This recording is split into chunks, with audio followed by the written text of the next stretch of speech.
Hi, I'm Ben Province and welcome to Show Me the Music. On today's show, I'll get to talk to one of my favorite bands from the St. Louis area. The free years are a byproduct of perseverance. After 3 years of hard work, the high-energy alt-pop band released their debut album for a limited time in December of 2018. But the process of making an album this good is anything but easy. It's easy now, you know you're not easy.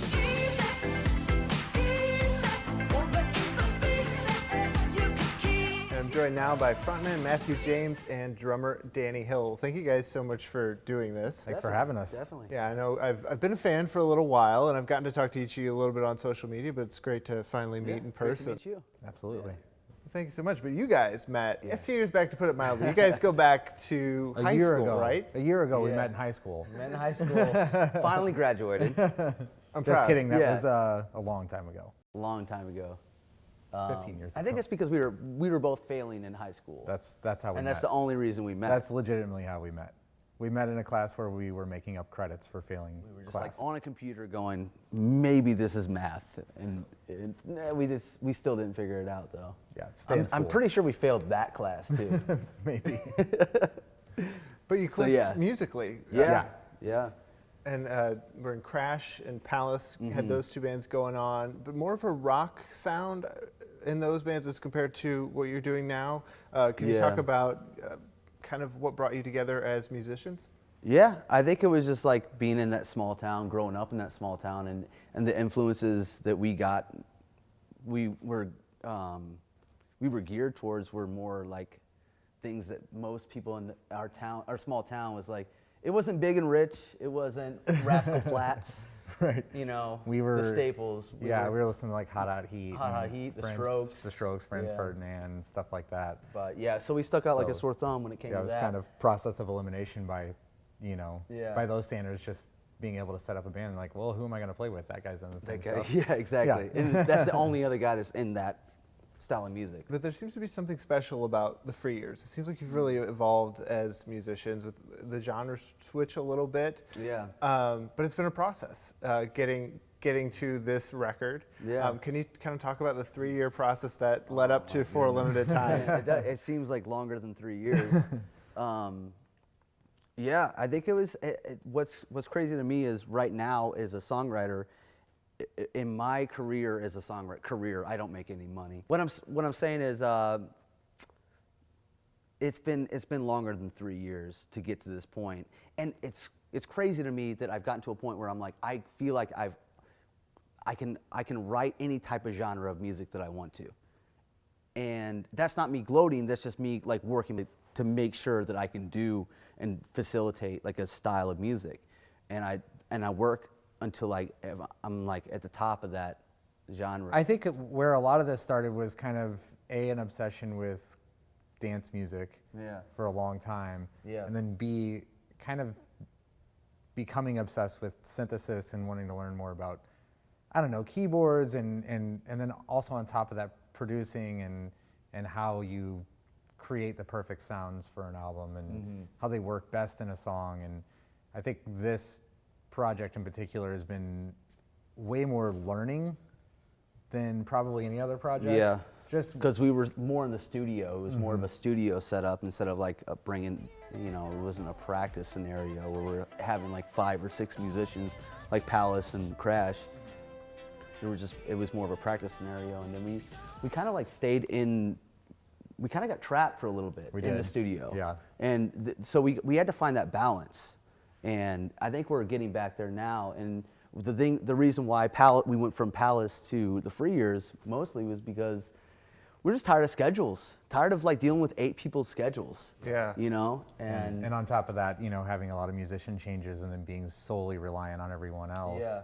Whereas with the free years, I know a lot of people frown on it, but we use backing tracks, and that allows us to be able to play when other people in the band potentially can't. Right. And so that was really the sole reason we started the free years was, and honestly ended Palace, was because, we were on our probably 4th time of people quitting, and that last time there was like 2 or 3 people that were like, we can't really do this anymore. They were starting families and doing grown-up things. Right. And which is understandable. But definitely put us in a place to be able to search for how do we do this. Yeah. And you originally formed as a three-piece, and you've kind of gone through a little bit of member changes. How do you kind of go through that, especially when you're in the throes of making a record? That's a really good question. I guess we just pushed through. I don't think we thought about it too much. Because we had so much, we were like so engulfed into the studio life that we're like, oh, okay, well, you can't make it. I can make a guitar sound with this synthesizer, and then just let it, just move on. Yeah, and also having your own studio aids to that as well, where you're getting parts tracked already, and so you already know what those parts are, as opposed to, a lot of people, they'll have a bunch of musicians come in and they like kind of our old setting where they all like write the songs out of practice, and then, and then those parts are at that point kind of their parts until they do get recorded when you go into a studio for, a few weeks or a couple, a few months all at once, whereas we were tracking everything like as we went, essentially. So it was a little easier in this. I mean, it definitely took a little more time than we thought it would, but it was a little easier in this setting to bring in other people. You're like, well, this is what they played before. Do you, like he said, do you want to do that on guitar or keyboard or whatever? How can we facilitate that live? If we can't, we'll use the backing tracks. Yeah. Yeah, so you've got more flexibility now, I think, maybe than ever before. Yeah. And our viewers got to see, we played for them a little bit at the beginning of the show, the music video for Eazy. And I'm willing to bet it is the most danceable song inspired by a labor job. By a labor job, yeah. Yeah, I'm still hurting from that. That's why I said it feels like more than 3 years, long time coming type of situation. You know what makes that track the most? Is the guitar track. And it's our producer, Tommy Patsus, that just like, we gave him free reign. Like once we were done in the studio and we're like, we don't know, this is our first time like having a studio. So we handed it off to Tommy and he's like, I got something for you. One note. I'm like, that makes it, that's it, that's easy. It's just one note. You balance a lot of retro and modern influences, but you said Starting Again is the most modern song on the record. How'd you go about recording that one? Yeah, that was mostly, that was kind of a strategic song that we worked out with Ryan, our old member.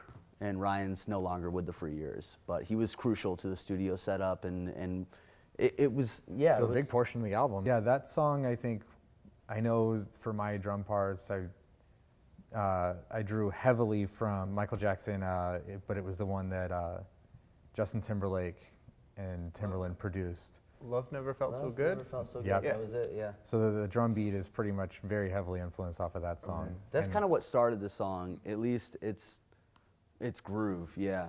There's a magic Coldplay vibe to it. I don't know what you guys would think about that, but I love that song. That's one of my favorite songs by Coldplay. Okay.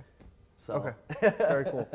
And in the video, you guys are having so much fun. We'll play a little bit of that. We didn't work out the first time, and now I don't really care. I wanna feel the night. I feel like starting again. I know what you're thinking now, so say it out. Is it karaoke bar? Is that where that was? Kind of. That was We made it. That was We a made it pseudo okay. karaoke bar. Yeah. We Broadway Athletic Club let us use that space, and it was actually one of just their upstairs rooms. And we just, by we I mean James Jackson and a bunch of his crew showed up with a bunch of streamers, and just went to town in that room and just hung up a bunch of streamers. Zach Gibbons, aka Gibby, showed up with the lights, and he made all the lights happen in there.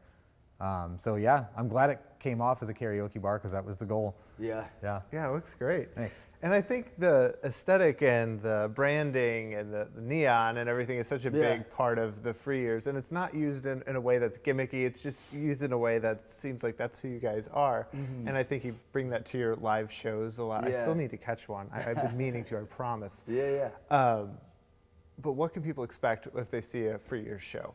Generally, fog is involved. Yeah, so not us. You can't see us. It's just a haze right there. And we try to stay true to kind of who we are, which I think that Matt and I are mostly performers more than anything. So when we show up to play a show, what we want the most is just for people to be entertained and dancing and having fun. Yeah. That's kind of what playing is all about for us. And not getting up there and like showing off, or which I'm not saying everybody does that because I don't think they do, but you know, that's not our goal at all. It's just more, it's more about the audience than it is anything else. I'm selfish a little bit though. I'm selfish a little bit because I think our next step in the free years is going to be more focused on, there has to be a balance. When you write music and you write music for so long, you have to make sure that if you're going to do this, if you figure out a craft or you figure out a genre of how to write a certain style, and if you stay there and you're only writing for somebody else, you will get burnt out. You have to find that balance, and that's what I'm trying to come back to right now. And that's where I'm at right now, is like, I want to bring the free years and make sure that my voice is being heard. So it's fulfilling to me, because there's some times where I'm like, some of these free years songs are great. They're fun to do, but I also need to get something fulfilling out of it for myself. And that doesn't have to pertain to everybody, every member in the band, but it's, for me, I have to find something that's fulfilling out of it. So I think this next phase of the free years is going to be, it might be a little bit darker, it might get a little happier at the end of the album, but it's just going to be a lot more what I set out to do in the first place with music, is enjoy it. Yeah. So yeah. Yeah, and on For a Limited Time, there's songs on there that you wrote years ago, maybe like a decade ago. It was like Warrior and Casper were written about a decade ago, and those were written for a different genre. So how'd you go about adapting them to what the free years is now? Gosh. Yeah, I think it was just like trying to bridge the gap and knowing what our other songs looked like, and going, well, Casper, it started off with like a reed organ, like what what's his name, Daniel Johnston? Yeah, so it was like on this reed organ, what I initially wrote it on, and now I was like, okay, I have to make this look like it fits into this other, this other album. Casper did a lot of progressing with us, though, I think. Yeah. Through the years, I think we tried to put it in Palace when we were in Palace, and it was just it would never fit. Okay. I still think it's an outlier. I think it's still, it definitely does. I mean, correct me if I'm wrong. Outside looking in is a little easier to kind of like dissect something like that, but from the inside, it seems like it's in its own kind of realm in the album. It fits. I really do think it fits. I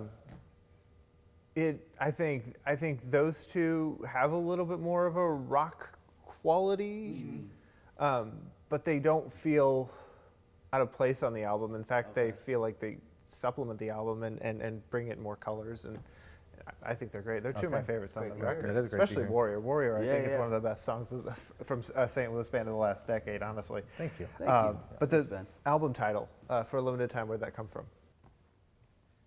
Now, right Yeah, now. just I think I think any musician in our position is always questioning, How long is this going to last? Yeah. You could take a step in a different direction and everything just falls apart, or the opposite could happen, And I think that, I don't know, I think it's just kind of at the forefront of our mind, being like, what's going to happen? This Yeah. could be for a limited time. Yeah, and it's available on cassette, right? That's correct. It is, yes. There's cassette and streaming. That's correct. Okay, very Yeah, cool. all the platforms. Yep. Yeah. Very, very cool. Well, thank you guys so much for doing this. It's been a Yeah, lot of fun. thank you, Ben. Absolutely. Yeah. Appreciate it. And you're watching Show Me the Music. Feel like starting it.